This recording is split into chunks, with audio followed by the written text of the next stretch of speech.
गर्नु देखाउने माया भगाउने माया कुन चाहिँ पत्याउनु भन्छु एउटाले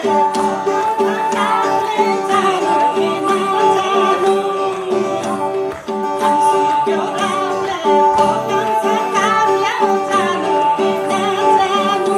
विपिनजी जस्तो सफलता र असफलताको व्याख्या गरिदिनुहोस् न, किनभने यो वर्ष अलिकति फरक फरक परिस्थितिहरू देखियो गत वर्ष। सफलता भनेको सफलतै हो होइन, असफलता भनेको असफलतै हो होइन, अरू केही छ? त्यही हो, अब सफलता असफलताको निबन्ध भनेको चाहिँ अब भन्नु पर्यो भने त्यसमा धेरै भन्न सकिन्छ, तर अब खासमा यहाँ निबन्ध भन्नु पर्ला जस्तो लाग्दैन। सबैले बुझिन्छ सामान्यतया सफलता र असफलता।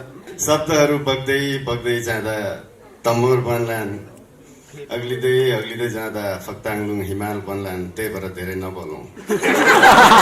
र योभन्दा अगाडि चाहिँ तपाईँलाई चाहिँ तपाईँको जोडी चाहिँ दयाहाङजीसँग चाहिँ एकदम